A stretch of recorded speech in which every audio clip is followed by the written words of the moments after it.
Hello everyone. जैसा कि हमारे पास क्वेश्चन है, a transistor is used in common emitter configuration given its alpha, जो कि वैल्यू दी हुई है अल्फा की 0.09। Calculate the change in collector current when the base current changes by 2 micro ampere. और ऑप्शन भी है हमारे पास, तो इसके 4 ऑप्शन है। फिलहाल सर आप बता दीजिए कैसे करना है। यहाँ पे मैं बीटा इक्वल टू, आप जो बोल रहे थे, अल्फा अपॉन 1 माइनस अल्फा।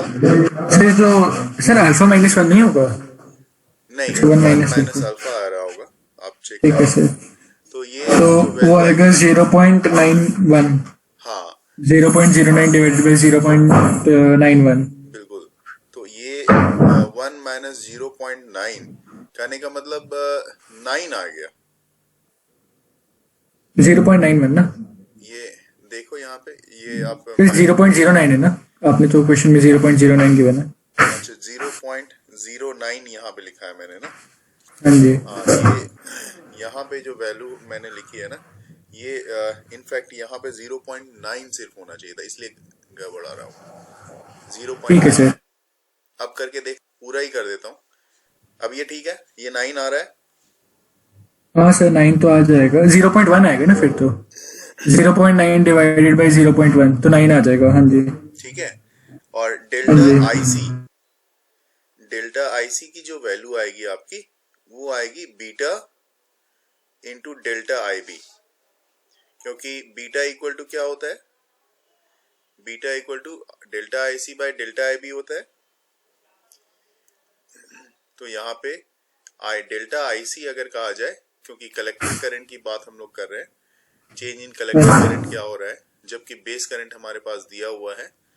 तो sir 9 into 2 when the changes, हाँ जी, तो सर ये आ जाएगा 9 into 2 into 10 to the power -6, ये 1.8 into 10 to the power -5 आ जाएगा बिल्कुल, अगर ampere.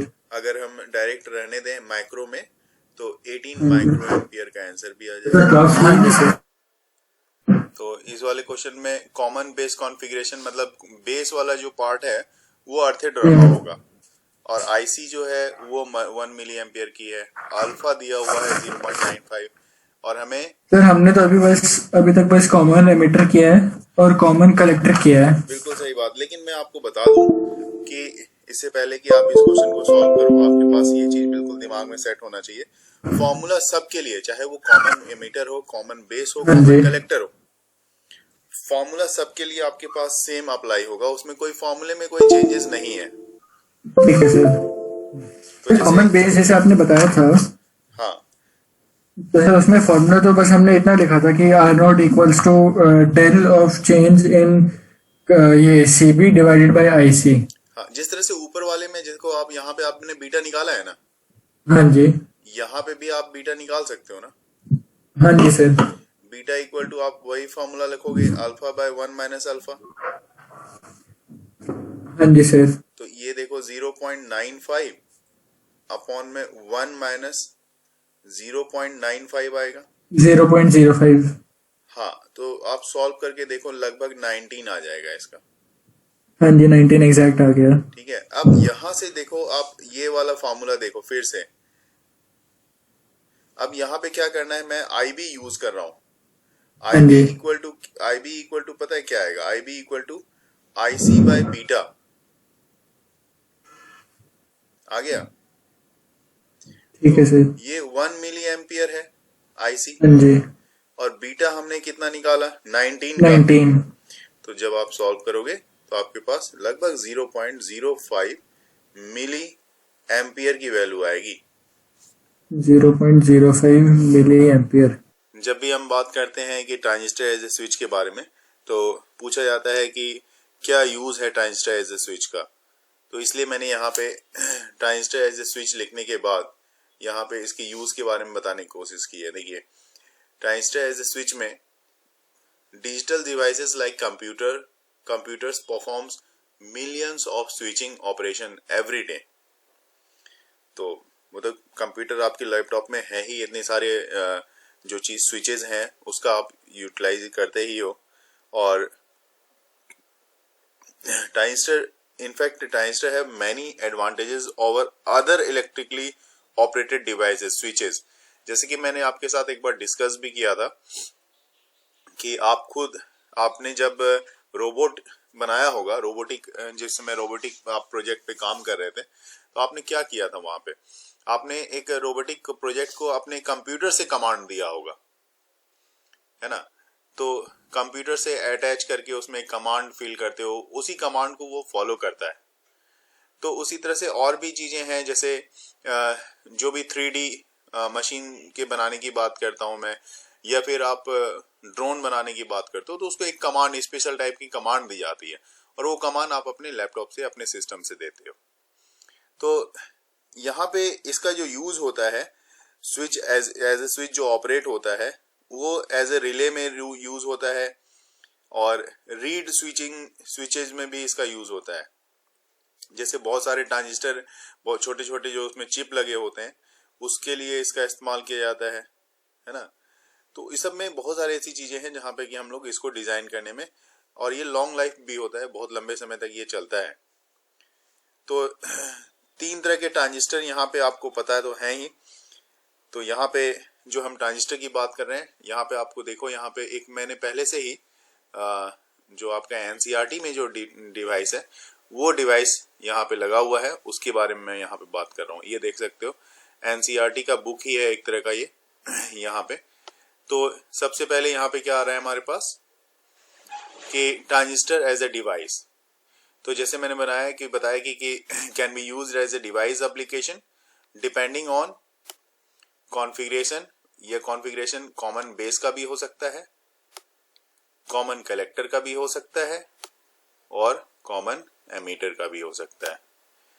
The biasing of the EB and BC junction. EB यहां पे देखिए आप, E है ये, B है, EB मतलब बेस एमीटर, और दूसरा जो है आपका बेस कलेक्टर और एमीटर बेस। ये देखिए EB मतलब एमीटर बेस और BC कहने का मतलब कलेक्टर बेस।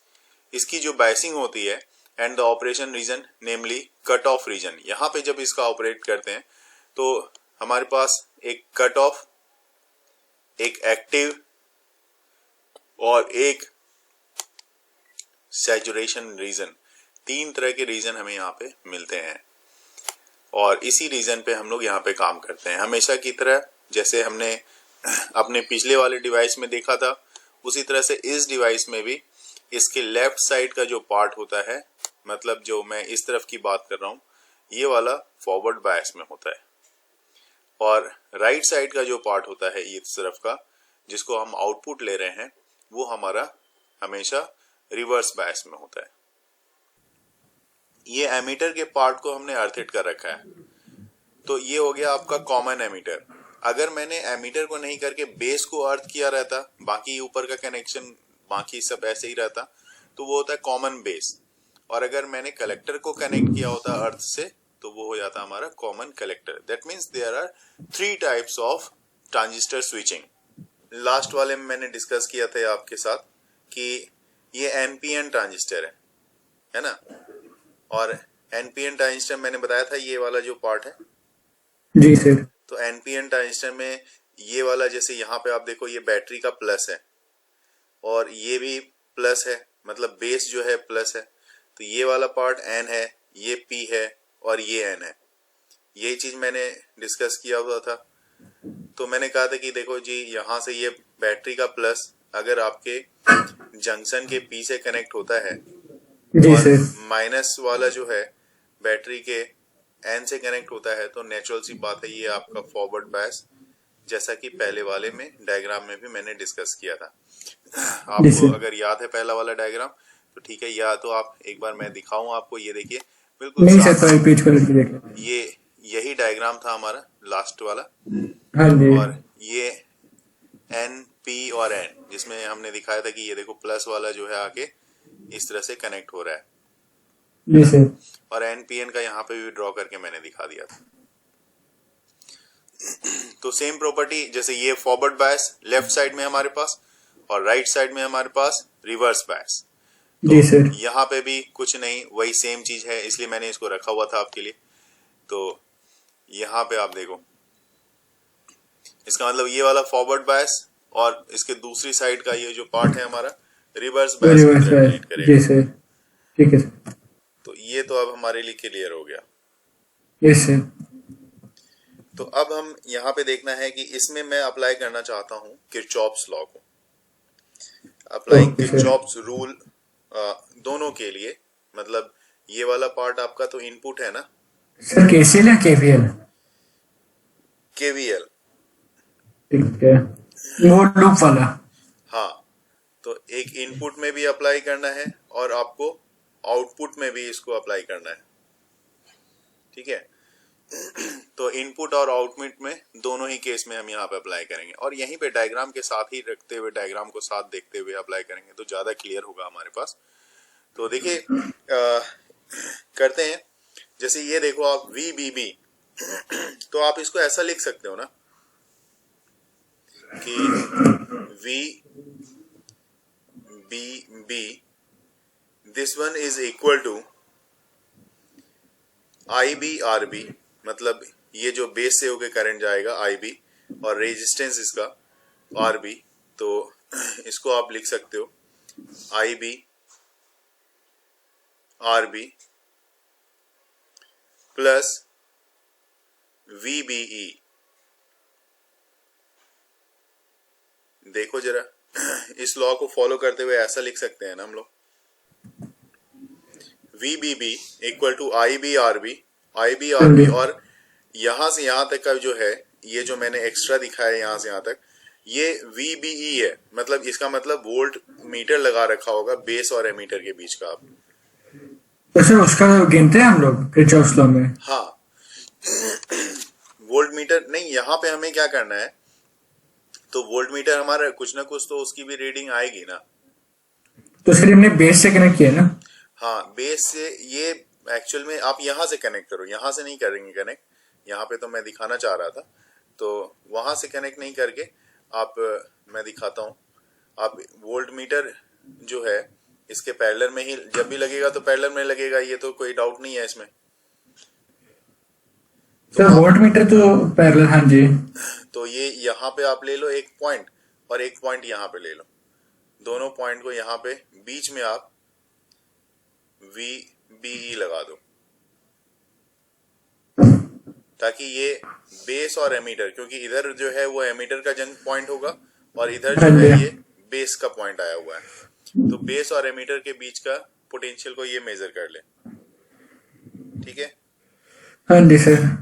अब दूसरी तरफ देखो, इसको उसी तरह से VCC को देखा जाए तो VCC इक्वल टू क्या होगा,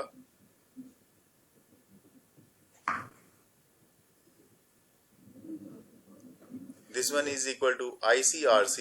अब इसका भी हमें यहाँ पे इसका रेजिस्टेंस RC है, इसमें करंट IC है, तो वही ICRC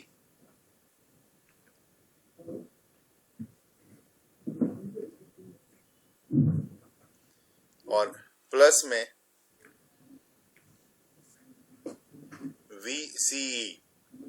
VCE मतलब वहां पे भी आपने पैरेलल में कलेक्टर और एमीटर वोल्ट मीटर लगाया होगा, इसके पैरेलल में यहां से यहां तक के बीच के में आपने VCE लगा दो।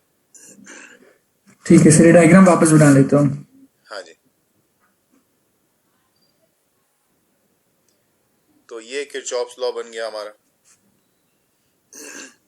सर हमने केवीएल लगाया ना, किरचॉफ वोल्टेज लॉ। ये हमारे समझने के लिए है, मतलब मैं यहाँ पे समझने के लिए लगा रहा हूँ। डायग्राम जो शुरुआत में जो बनी हुई है वैसे ही रह जाएगी। आप चाहें तो पेंसिल से वहां पे इस चीज को मेंशन जरूर कर दें, कोई दिक्कत नहीं। हाँ जी, वो बेटर रहेगा। हाँ, और देखो इसी ऊपर वाले इक्वेशन में जो है ना, ये वाला इक्वेशन हमारा, इसमें VCE मैं निकाल रहा हूँ, तो VCE इक्वल टू क्या होगा, ये हो जाएगा VCC माइनस ICRC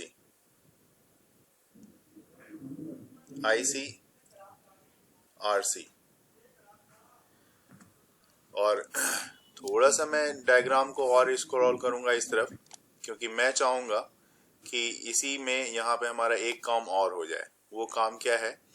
वो है, मैं ये बताना चाहता हूँ कि ये क्यों इस तरह का इक्वेशन यहाँ पे मैंने लिया। मैं ये बताना चाहता हूँ कि इसलिए लेने का पर्पस ये मेरा था कि इस इक्वेशन को, जो IB RB का इक्वेशन है और जिसमें आप VBB देख रहे हो, इनफैक्ट मैं बताना चाहता हूँ कि ये हमारा V इनपुट है और ये जो है VCE ये हमारा जो है V आउटपुट है। इसलिए इस इक्वेशन में मैंने चेंजेस किया था। That means we can say that the voltage VBB, sir जो सेकंड लॉ है वो सेकंड इक्वेशन कहाँ से लिखे आपने? सेकंड ये वाली इक्वेशन है, ये वाली VCC हाँ इक्वल जी, टू, फिर कौन से लूप में लगाई आपने? इस राइट साइड वाला ये जो लूप है आपका, देखिए VCC, यहाँ हाँ से जी, आप चलोगे, देखो VCC, और ये ऐसा अगर आप लूप ऐसे घूम जाओगे इधर, हाँ जी, तो आपको ये इक्वेशन यहाँ पे किरचॉफ्स लॉ वाला ये इक्वेशन मिल जाएगा। ऐसे घूम के आप ठीक है सर। और जो मैं बता रहा था वो था ये कि voltage VBB can be regarded as the DC input voltage, जो कि VI लिखा है मैंने, एंड VCE जो कि यहाँ पे मैं दिखा रहा हूँ as the DC output voltage, जो कि VO से मैंने यहाँ पे लिख दिया है इसको। जी सर। तो इसलिए अब आप इस इक्वेशन को कुछ इस तरह से यहाँ पे मेंशन कर सकते हो। जिस V इनपुट और जिस V आउटपुट का मैं स्टडी करने जा रहा हूँ, इसको आप बोलोगे transfer characteristics of the base bias transistor, क्योंकि ये बेस यहाँ पे है हमारे पास। तो transfer characteristics of the base bias transistor, जो कि इसको हम लोग तीन टाइप के रीजन में स्टडी करके समझने की कोशिश करेंगे, क्योंकि ये ग्राफ जो है, जैसे तीन तरह के रीजन के बारे में मैं यहाँ पे आपको बता रहा था कि स्टडी करने जा रहे हैं हम लोग। तो ग्राफ जो हमारा किसके किसके बीच है, तो आउटपुट और इनपुट के बीच का ग्राफ है। और इसमें तीन रीजन कौन कौन से हैं, तो यहाँ पे साफ लिखा हुआ है, आप देखो, कट ऑफ रीजन, दूसरा रीजन है हमारा एक्टिव रीजन, और तीसरा है हमारा सैचुरेशन रीजन। तो तीनों रीजन के बारे में वन बाय वन यहाँ पे हम स्टडी करेंगे। और यहाँ पे आप नीचे में देख सकते हो, नीचे में लिखा हुआ है बेस बायस ट्रांजिस्टर इन CE कॉन्फ़िगरेशन और ट्रांसफर कैरेक्टरिस्टिक्स, इसी के बारे में यहाँ पे हमें पूरा स्टडी करना है। आपको इस फिगर से ये बताना चाह रहा हूँ कि जब आपका V इनपुट जो है, जो कि यहाँ पे इस फिगर में आप देख रहे हो, तो V इनपुट 0 से इंक्रीज किया होगा। शुरू में तो V इनपुट आपका 0 रहा होगा और जीरोस के बाद ये इंक्रीज किया होगा टू द लो वैल्यू। क्योंकि देखिए, अगर आप सिलिकॉन की बात कर रहे हो तो सिलिकॉन में V इनपुट का मतलब कि आपने जो कट ऑफ रीजन यहाँ पे लिया है, ये V इनपुट में 0 से आप आगे बढ़ोगे और 0 से 6 वोल्ट पे, जैसा कि आपने देखा था फर्स्ट वाले केस में, 6 वोल्ट के बाद से ही वहां पे करंट शुरू हो गया था इनपुट कैरेक्टरिस्टिक्स में, जो हमने उसमें इससे पहले वाले में हमने स्टडी किया था, है ना, जिसमें हमने क्या किसके बारे में स्टडी किया था, हमने स्टडी किया था कॉमन एमिटर कैरेक्टरिस्टिक्स का। हाँ जी सर। हमने यही चीज देखा था कि 0 से 0.6 के बीच, 0 से 0.6 तक करंट हमें नहीं मिल रहा था। उसके ठीक जैसे ही 0.6 पे पहुंच रहे हो तो आपको वहां से करंट इंक्रीज होना शुरू हो रहा था। किस मामले में, तो सिलिकॉन के केस में, इन केस ऑफ सिलिकॉन। क्योंकि मैंने बताया भी था कि सिलिकॉन के लिए और जर्मेनियम के लिए, दोनों के लिए अलग अलग वहां पे वैल्यू होती है। जर्मेनियम के लिए 0.3 पे ही शुरू हो जाता है और सिलिकॉन का 0.6 पे। तो अब जैसे ही इसकी वैल्यू को आपने 0 से 0.6 पे लेके गए तो यहाँ पे करंट शुरू हुआ चलना, ठीक है। तो फॉरवर्ड बायस है, ये तो आपको ये तो क्लियर है कि भाई यहाँ पे आपने देखा है खुद से कि भाई ये फॉरवर्ड बायस है। तो करंट जैसे ही यहाँ पे आपका चलना शुरू हुआ, इस तरफ जाना शुरू हुआ, इस तरफ से इस तरफ आया, आगे की तरफ करंट का फ्लो हुआ, ठीक है। तो यहाँ पे आप क्या देख रहे हो कि एमीटर बेस जंक्शन, ये एमीटर और ये बेस, ये एमीटर और बेस जंक्शन जो है ये चलना शुरू कर दिया फॉरवर्ड बायस में। और अब यहाँ पे क्या होता है, एक समय में के बाद अगर जिस समय मान लो शुरू की बात करें, अगर हम लोग जिस समय यहाँ पे आपने सप्लाई ही नहीं दिया, इनपुट कुछ नहीं था, तो उस समय IB क्या रहा था, 0 था जब हमने सप्लाई नहीं दिया था। और IC भी वहां पे क्या मिलेगा, IC भी 0 मिलेगा। कब IC और IB दोनों कब 0 मिलेंगे, जब आपका जब इनपुट 0 होगा। बिल्कुल सही, जब आपका V इनपुट 0 हो रहा होगा। तो 0 रहा होगा उस समय IB भी 0 और IC भी 0। तो इक्वेशन देखो, इक्वेशन को मैं थोड़ा सा स्क्रॉल करता हूं, जो इनपुट का V इनपुट का इक्वेशन था, ये देखिए। इस इक्वेशन में आपको क्या समझ में आ रहा है कि भाई अगर IB 0, देखना IB 0 और हाँ जी, है ना, यहाँ पे IB 0 है, तो V इनपुट किसके इक्वल रहेगा, V IB और VBE के, है ना। हाँ जी, तो यहाँ पे इसके मतलब क्या हो गया कि ये जो है, और उस तब आपको आउटपुट क्या मिल रहा होगा वहां पे, तो आउटपुट 0।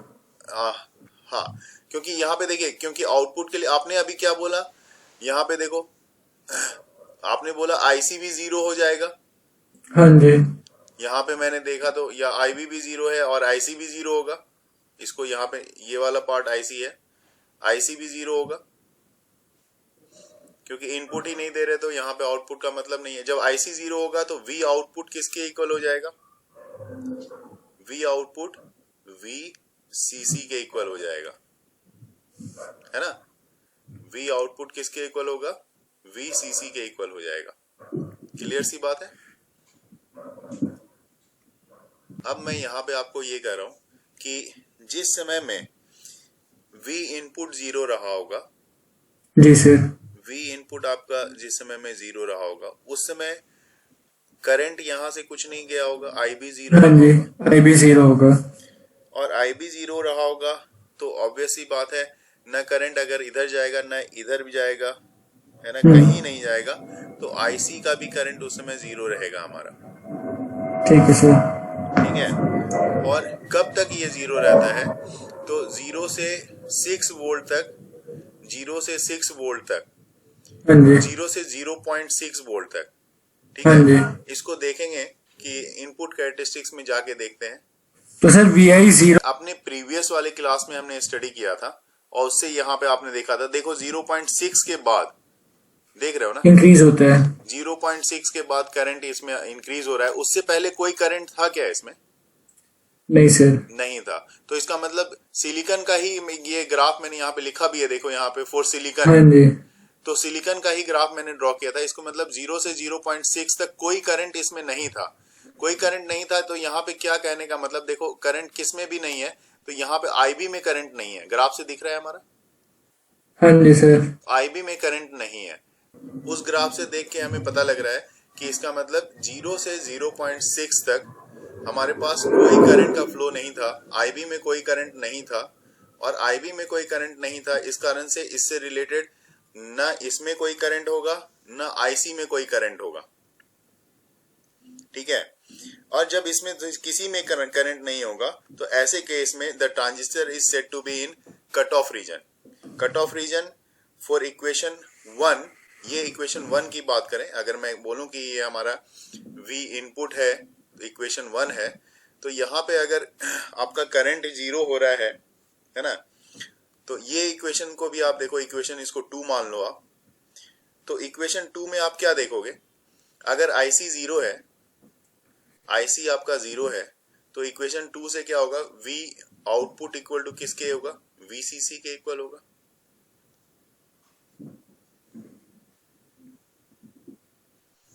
सही। ये जो आपका V इनपुट है, V इनपुट कहां से कहां गया था, तो सिंपल सी बात है, मैं जब V इनपुट की बात कर रहा था, तो आपने बोला V इनपुट, इसकी जो वैल्यू है आपकी, वो 0 से 0.6 वोल्ट, 0 to 0.6 वोल्ट, ये आपका V इनपुट था।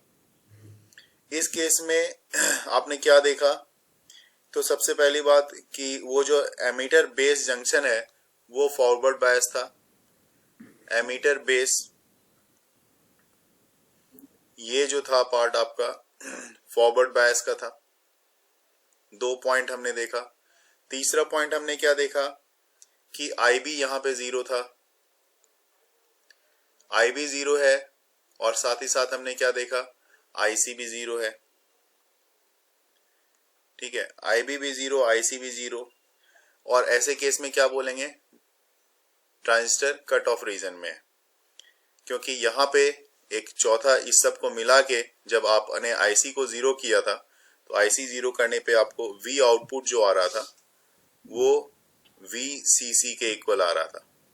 तो ये देखो, ये वाला रीजन है जहां पे आप देख रहे हो, यहाँ पे ये वाला रीजन, इसको आप बोल रहे हो कट ऑफ रीजन, जी यहाँ सर। से यहाँ तक का। और सर EB आपने क्या लिखा है सेकंड पॉइंट में? EB मतलब emitter base junction, emitter base जो है वो आपका 0 फॉरवर्ड बायस है। Emitter base. हाँ, एमीटर बेस जो है वो फॉरवर्ड बायस है। सर बेस से एमिटर नहीं जा रहा करंट? एक ही बात है, तो एमीटर बेस, बेस एमीटर कर लो। थोड़ा सा ध्यान से देखेंगे इस पार्ट को, यहां से यहां तक का जो पार्ट आप देख रहे हो, ये यहां से यहां तक का पार्ट 0 से 6 वोल्ट है। बात को समझ लेना है यहाँ पे, मतलब Yes, sir. इनपुट यहाँ पे 0 था, ठीक है ना, इनपुट यहाँ पे 0 था जो यहाँ पे हम लोग देख रहे हैं, मतलब 0 वोल्ट, और यहाँ तक आते आते 0.6 वोल्ट। तो ठीक है, सर। 0.6 वोल्ट तक आपको क्या देखने को मिल रहा है, 0.6 वोल्ट तक ये सारे कंडीशन यहाँ पे जो कट ऑफ रीजन के हैं वो देखने के लिए हमें मिल रहा है। मतलब आउटपुट जो है, आउटपुट यहाँ पे किसके इक्वल है, VCC के इक्वल है। एक्टिव रीजन में अब आप क्या करोगे, V इनपुट को 0.6 से आप आगे लेके जाओगे, ठीक है, लेकिन पूरा का पूरा 1 वोल्ट तक नहीं लेके जा रहे, ठीक है, लेस देन 1 वोल्ट। मतलब यहाँ पे अगर मैं बोल दूं कि आपने वोल्टेज तो दिया, इनपुट वोल्टेज तो बढ़ाया, लेकिन अभी इस रीजन में आप लेस देन रहने दो, कितने, 1 वोल्ट के। तो ये वाला तो फिर कितना रखेंगे? ये वाला region less than 1 volt, V input is less than, है ना, ये उल्टा लिख दिया मैंने इसको, ठीक नहीं सर, वो तो मैं लिख लूंगा, अपने हिसाब से चेंज कर लूंगा, बट कि V हाँ जी। Less than 1 volt. तो लेस देन 1 वोल्ट में क्या आएगा, फिर से यहाँ पे डायग्राम को देखते हैं।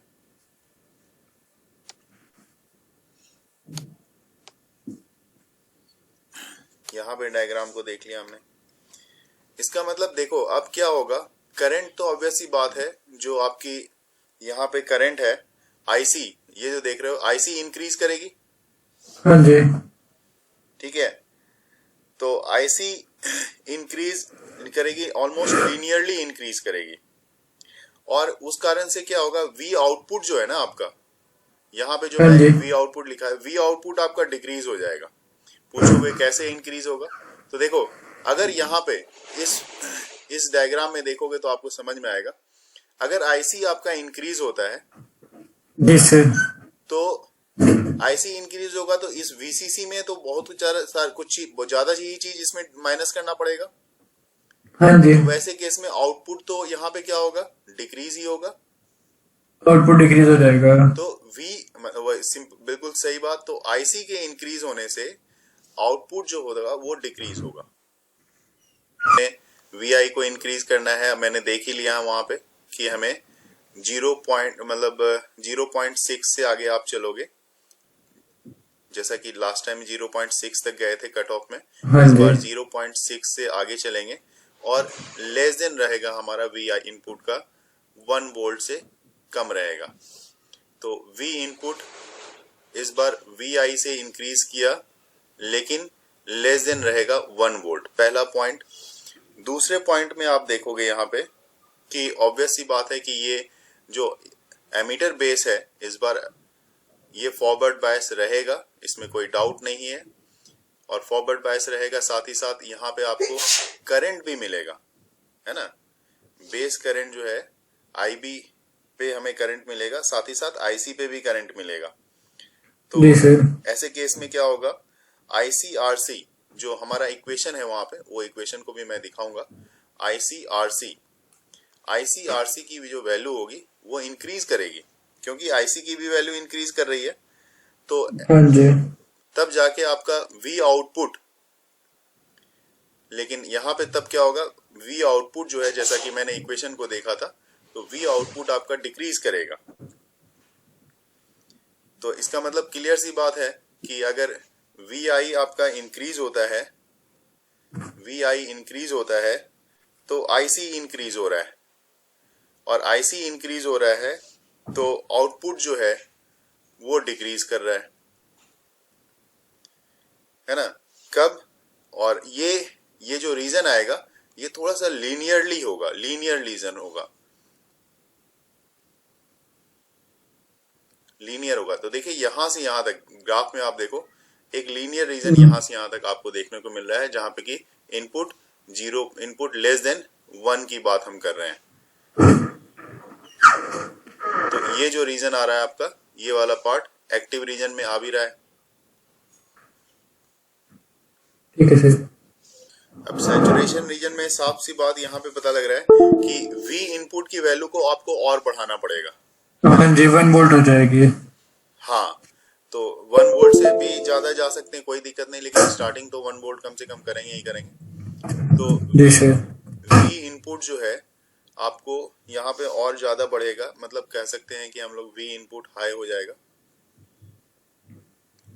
है ना। ये V input is greater than 1 volt. हाँ, तो ठीक है। The emitter base junction is heavily forward bias. इससे पहले तो हम फॉरवर्ड बायस कर रहे थे, लेकिन अब ये हैवीली फॉरवर्ड बायस हो जाएगा, और जो कलेक्टर करंट होगा, है ना, वो फ्लोज करेगा, लार्ज पोटेंशियल ड्रॉप वहां पे देखने को मिलेगा। किसके अक्रॉस? तो आरसी के अक्रॉस। आरसी मतलब यहाँ पे मैं डायग्राम में दिखाता हूँ कि सर आरसी हो गया जो आउटपुट रजिस्टर था। बिल्कुल बिल्कुल, इसके अक्रॉस हमें क्या मिलेगा, आरसी के अक्रॉस हाई पोटेंशियल डिफरेंस हमें देखने को। हाई पोटेंशियल डिफरेंस करने का मतलब मैक्सिमम करंट यहाँ पे मिलेगा। हाँ जी, वी से पहले, वीसी से। तो मैक्सिमम करंट देखने को मिलेगा, मतलब करंट आरसी में जितना ज्यादा होगा। तो आइए देखिए फिर से इस इक्वेशन को देख लेते हैं। आप सोचो कि यहाँ पे ये जो इक्वेशन हमारे पास दिया हुआ है, इसमें अगर आईसी मैक्सिमम है, सोचो एक बार कि अगर आईसी मैक्सिमम है तो ये तो आउटपुट को बहुत ज्यादा मिनिमाइज कर लेगा। हाँ जी, वे आउटपुट तो ऑलमोस्ट जीरो हो गया। बिल्कुल बिल्कुल, output decreases to almost zero. This transistor is said to be in the saturation state because it cannot pass any more collector current। ठीक है सर। अब जैसा कि हमारा हेडिंग ही है यहाँ पे कि स्विच एक्शन ऑफ ट्रांजिस्टर क्या है, तो एक तो कट ऑफ रीजन है ना, स्विच कट ऑफ रीजन में है, और हमारे पास सैचुरेशन रीजन भी है। तो अगर स्विच आपका डिजाइन किया हुआ हो इस तरह से कि एक्टिव स्टेट में, ट्रांजिस्टर एक्टिव स्टेट में ना रहे, हाँ जी, है ना, मतलब input voltage is low and unable to forward bias the transistor output voltage is high. तो अगर इनपुट अगर हाई होता है, इनफ हो जाता है, बहुत ज्यादा हो जाता है, तो वैसे केस में ट्रांजिस्टर जो आपका दिया हुआ है वो सैचुरेशन रीजन में आएगा और आउटपुट वहां पे आपका लो होगा। ये तो हमें देखा, और नियरली आउटपुट हमने जीरो मिला हमें। जी सर। ठीक है, तो इसका मतलब हुआ कि when the transistor is not conducting, it is said to be in switch off। मतलब जिस समय में ट्रांजिस्टर में करंट नहीं जा रहा था, तो आप उसको क्या मानोगे वहां पे, स्विच ऑफ, मतलब सैचुरेशन रीजन। हाँ बिल्कुल बिल्कुल सही बात, इसका मतलब सैचुरेशन रीजन है। और एक सेकंड सर मैं लिख लेता हूँ। मैं एक बार फिर से रिपीट, आप नोट करो। If V input is high enough जी sir, to drive the transistor into, if Vi is high enough to drive the transistor जी sir, into saturation, into saturation, then जी sir, V output is low, nearly zero. फिर when transistor is not conducting, जी sir, it is in switch off, जी sir, and when it is in driven into saturation, हाँ जी, it is in set to be in switch on. जिस समय conducting नहीं था, मतलब हमने इनपुट 0 से 6 के बीच लिया था, हाँ जी, तो उस समय हमारे पास ये स्विच ऑफ ही मिल रहा था क्योंकि हमें करंट मिला ही नहीं। ठीक है, लेकिन जब हमने वोल्टेज बढ़ा दिया, मतलब हाँ सैचुरेशन जी, में, मतलब वोल्टेज 1 तक चले गए हम लोग और उससे ज्यादा भी चले गए, हाई वोल्टेज चले गए, इनपुट हाई हो गया, हाँ जी, तो उस समय में हमें सैचुरेशन रीजन जरूर मिल रहा है, इसमें कोई डाउट नहीं है, जी, लेकिन वहां पे हम इसको क्या कह रहे हैं, स्विच ऑन। तो लॉजिक गेट का भी कॉन्सेप्ट यहाँ से क्लियर हो जाता है। जो वेव हम लोग बनाते हैं इस तरह से, एक ऐसा बनाया, फिर ऐसा बनाया, फिर इस तरह से ऐसा, फिर ऐसा, फिर इस तरह से हमने जो बनाया हुआ था, डिस्कस किया था, तो ये जी 0 सर, को बतलाता है और ये 1 को बतलाता है। और 0 जो है आपका, ये जो 0 दिखा रहा है यहाँ पे, ये कट ऑफ रीजन में है, और हाई जो है वो आपका सैचुरेशन रीजन में है। इसमें तो क्या कह सकते हैं, एक लास्ट पॉइंट ये कह सकते हैं कि we can say that a low input to transistor gives a high output and high input gives a low output. क्योंकि देखो, आपने यहाँ पे ग्राफ से ही समझ लें इस बात को, मैंने यहाँ पे इनपुट अभी लो था, जब लो इनपुट हाँ था जी, तो आउटपुट हाई मिल रहा था, ये देखो, हाँ जी, हाँ जी सर, और जब इनपुट हमने इंक्रीज कर दिया यहाँ पे, तो आउटपुट हमारा धीरे धीरे क्या हो गया, डिक्रीज होता चला गया। हाँ जी सर, तो ये जस्ट रिवर्स की तरह काम कर रहा है। हो गया कि 0 जो यहाँ पे बता रहा है, ये 0 ऑफ को बतला रहा है, हाँ जी, और 1 जो बतला रहा है ये ऑन को बतला रहा है। तो मतलब जब हाई इनपुट होगा हाँ, तो स्विच ऑफ होगा, बिल्कुल स्विच ऑफ होगा, और जब लो इनपुट होगा तो स्विच ऑन होगा। स्विच ऑन होगा। तो ये यहाँ पे दिख भी रहा है, यहाँ पे sir low input switch on, मतलब कट ऑफ रीजन को हम स्विच ऑन कह रहे हैं। हाँ। मैं वापस कंफ्यूज हो गया sir, cut off region switch on है ऑफ है? इस चीज को भी वहां पे नोट कर लेना। लो इनपुट स्विच, इसका मतलब ट्रांजिस्टर ऑफ। लो इनपुट मतलब ऑफ, लो इनपुट स्विच मतलब ट्रांजिस्टर ऑफ। लो इनपुट मतलब ट्रांजिस्टर ऑफ। हाँ, और हाई इनपुट स्विच, इसका मतलब ट्रांजिस्टर ऑन। तो ये सर जो आपने ग्राफ बनाया वो इनपुट का है सर? हाँ, इनपुट और आउटपुट दोनों इसमें है। सर ग्राफ से तो इनपुट डिनोट होगा जो आउटपुट डिनोट होगा। नहीं, लो इनपुट है। नहीं सर, जो इसमें आपने 1-0 वाला ग्राफ बनाया, हाँ हाँ, तो सर उसमें जो 1-0 में आपने ग्राफ बनाया तो हाई आउटपुट है ना, high output, sorry high input को आपने 1 कहा। उसको लॉजिक गेट के बाद, उसको बाद में, वेव वाला बाद में उसके रिलेट करेंगे। अभी मैं यहाँ पे इसको ग्राफ से रिलेट करके देख लेते हैं पहले। ठीक है, तो low input transistor off, high input transistor on, मतलब करंट पास हो रहा है। बिल्कुल। ठीक है, अब बहुत सारे ऐसी डिवाइसेस हमारे पास होती है हाँ जिसमें जी, हमें पता है कि भाई 1 वोल्ट से ज्यादा अगर वोल्टेज चला जाए ना, हाँ जी, तो आउटपुट को हमें सैचुरेशन में लाना होगा, मतलब कम करना पड़ेगा। तो ऐसे डिवाइसेस के लिए हम हमेशा इस तरह का जो है जो कॉमन एमीटर, कॉमन बेस वाला जो है transistor as a switch use करते हैं।